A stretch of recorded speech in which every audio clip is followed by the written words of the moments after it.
Assalamualaikum warahmatullahi wabarakatuh. Halo kawan, kami dari kelompok 5 kelas R1B hari ini akan mempresentasikan tentang ejaan bahasa Indonesia yang disempurnakan dengan materi pemakaian tanda baca dalam mata kuliah Bahasa Indonesia dengan dosen pembimbing Ibu Ana Widyastuti MPD. Pertama, saya akan memperkenalkan anggota dari kelompok 5. Yang pertama, ada Alivia Putri Rizky Cahyani. Selanjutnya, ada Amalia, Faritio Berhito, Vivin Dwi Aurora, Nindya Putri Larasati, dan juga saya, Risma Ruslita. Assalamualaikum warahmatullahi wabarakatuh. Pada kesempatan kali ini, kami dari kelompok 5 akan membahas mengenai pemakaian tanda baca. Untuk pembahasan yang pertama adalah tanda baca yang paling sering kita temui, yakni tanda titik. Saya akan memaparkan mengenai penggunaan tanda titik. 1. Tanda titik dipakai pada akhir kalimat yang bukan pertanyaan atau seruan. 2. Tanda titik tidak dipakai di belakang angka atau huruf dalam satu bagan, ikhtisar atau daftar. 3.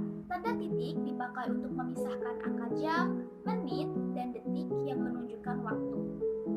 4. Tanda titik dipakai untuk memisahkan jam, menit, detik yang menentukan jangka waktu.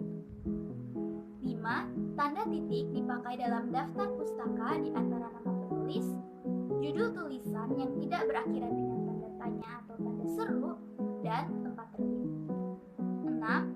Tanda titik dipakai untuk memisahkan bilangan ribuan atau kelipatannya yang menunjukkan jumlah. Yang terakhir, tanda titik dipakai pada penulisan singkat. Baiklah, untuk pemakaian tanda baca yang selanjutnya adalah tanda koma. Yang pertama, tanda koma dipakai di antara unsur-unsur dalam suatu pemerincian atau pembilangan. 2. Tanda koma dipakai sebelum kata penghubung seperti tetapi, melainkan, dan sedangkan dalam kalimat majemuk atau setara. 3. Tanda koma dipakai untuk memisahkan anak kalimat yang mendahului induk kalimatnya. 4. Tanda koma dipakai di belakang kata atau ungkapan penghubung antar kalimat, seperti oleh karena itu, dengan demikian, dan meskipun demikian. 5. Tanda koma dipakai sebelum dan atau sesudah kata seru, seperti ah, wah, ya, aduh, atau hai, dan kata yang dipakai sebagai sapaan seperti bu, pik, atau na. 6. Tanda koma dipakai untuk memisahkan petikan langsung dari bagian lain dalam kalimat. 7. Tanda koma dipakai di antara nama dan alamat, bagian-bagian alamat, tempat dan tanggal, serta nama tempat dan wilayah atau negeri yang ditulis secara berurutan. 8. Tanda koma dipakai untuk memisahkan bagian nama yang dibalik susunannya dalam daftar pustaka. 9. Tanda koma dipakai di antara bagian-bagian dalam catatan kaki atau catatan aki. 10. Tanda koma dipakai di antara nama orang dan singkatan gelar akademis yang mengikutinya, untuk membedakannya dari singkatan nama diri, keluarga, atau marga. 11. Tanda koma dipakai sebelum angka desimal atau di antara rupiah dan sen yang dinyatakan dengan angka. 12. Tanda koma dipakai untuk mengapit keterangan tambahan atau keterangan aposisi. Kemudian yang terakhir, tanda koma dapat dipakai di belakang keterangan yang terdapat pada awal kalimat untuk menghindari salah baca atau salah pengertian. Untuk pemakaian tanda baca yang selanjutnya akan dipaparkan oleh rekan saya. Saya Alivia Putri Rizky Cahyani akan menjelaskan C dan D, yaitu tanda titik koma dan tanda titik 2. C. Tanda titik koma. 1. Tanda titik koma dapat dipakai sebagai pengganti kata penghubung untuk memisahkan kalimat setara yang satu dari kalimat setara yang lain di dalam kalimat majemuk. Yang kedua, tanda titik koma dipakai pada akhir perincian yang berupa klausa. Yang ketiga, tanda titik koma dipakai untuk memisahkan bagian-bagian pemerincian dalam kalimat yang sudah menggunakan tanda koma. D. Tanda titik 2. 1. Tanda titik dua dipakai pada akhir suatu pernyataan lengkap yang diikuti pemerincian atau penjelasan.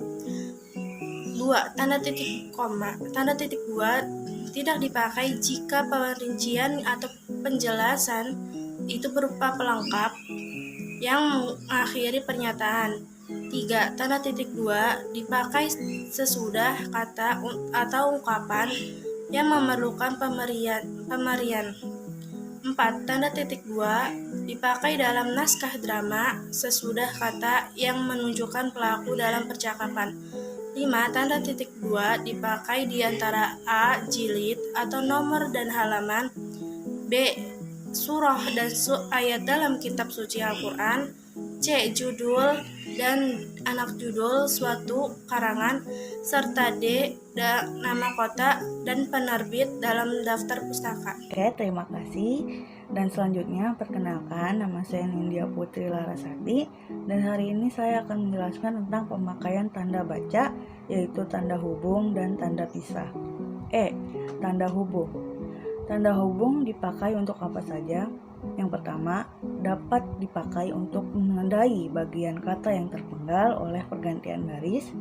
Yang kedua, untuk menyambung unsur kata ulang. Yang ketiga, menyambung tanggal, bulan, dan tahun yang dinyatakan dengan angka atau menyambung huruf dalam kata yang dieja satu-satu.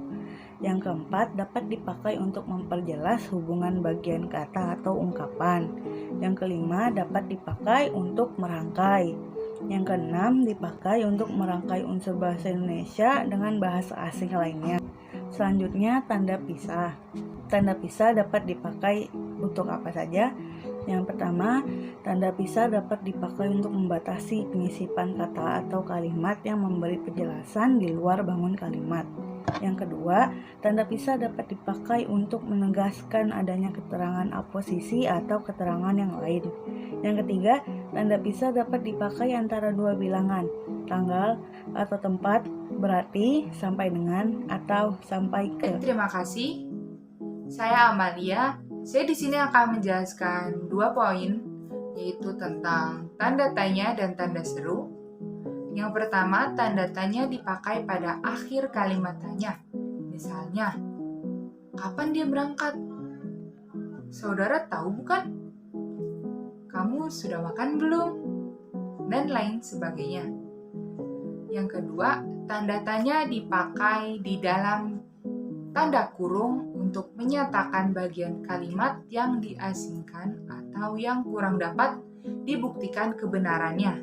Misalnya, dia lahir pada tahun 1963. Uangnya sebanyak 10 juta hilang, dan lain sebagainya. Poin selanjutnya tentang tanda seru. Tanda seru dipakai untuk mengakhiri ungkapan atau pernyataan yang berupa seruan atau perintah yang menggambarkan kesungguhan, ketidakpercayaan, ataupun emosi yang kuat. Misalnya, bersihkan kamar itu sekarang juga. Sampai hari benar dia meninggalkan istrinya. Dan lain sebagainya. Terima kasih. Tanda elips. Tanda elips dipakai untuk menunjukkan bahwa dalam satu kutipan ada bagian yang dihilangkan. Juga dipakai untuk menulis ujaran yang tidak selesai dalam bidang. Perlu diingat bahwa tanda elipsis harus didahului dan diikuti dengan spasi. Lalu, tanda elipsis pada akhir kalimat harus diikuti oleh tanda titik 4 buah. Kemudian tanda petik. Tanda petik umumnya digunakan sebagai petikan langsung, penulisan judul satu karya, dan istilah-istilah yang kurang dikenal atau memiliki arti khusus. Kemudian tanda petik tunggal. Tanda petik tunggal digunakan ketika sudah ada petikan, kemudian bermaksud ingin memberikan petikan lain, maka harus menggunakan petikan tunggal. Tanda petik tunggal juga berfungsi untuk mengapit makna tertentu, terjemahan atau penjelasan kata atau ungkapan. Vivin Dwi Aurora, di sini saya akan mempresentasikan bagian L tanda kurung 1. Tanda kurung dipakai untuk mengapit tambahan keterangan atau penjelasan. Misalnya, anak itu tidak memiliki KTP atau kartu tanda penduduk. 2. Tanda kurung dipakai untuk mengapit keterangan atau penjelasan yang bukan bagian utama kalimat. 3. Tanda kurung dipakai untuk mengapit huruf atau kata yang kehadirannya di di dalam teks dapat dihilangkan. 4. Tanda kurung dipakai untuk mengapit angka atau huruf yang memerinci urutan keterangan. M. Tanda kurung siku. 1. Tanda kurung siku dipakai untuk mengapit huruf, kata, atau kelompok kata sebagai koreksi atau tambahan pada kalimat atau bagian kalimat yang ditulis orang lain. Tanda itu menyatakan bahwa kesalahan atau kekurangan itu memang terdapat di dalam naskah. 2. Tanda kurung siku dipakai untuk mengapit keterangan dalam kalimat penjelasan yang sudah bertanda kurung. N. Tanda garis miring. 1. Tanda garis miring dipakai di dalam nomor surat, nomor pada alamat, dan penandaan masa 1 tahun yang terbagi dalam 2 tahun takwim atau tahun ajaran. 2. Tanda garis miring dipakai sebagai pengganti atau kata atau tiap, dan, ataupun. O. Tanda penyingkat atau apostrof. Tanda penyingkat menunjukkan penghilangan bagian kata atau bagian angka tahun. Baik, sekian presentasi dari saya. Baik, terima kasih untuk semua anggota kelompok 5 atas presentasinya. Dan juga terima kasih untuk kawan-kawan yang sudah mengamati hingga akhir video. Saya perwakilan dari kelompok 5, pamit undur diri. Wassalamualaikum warahmatullahi wabarakatuh.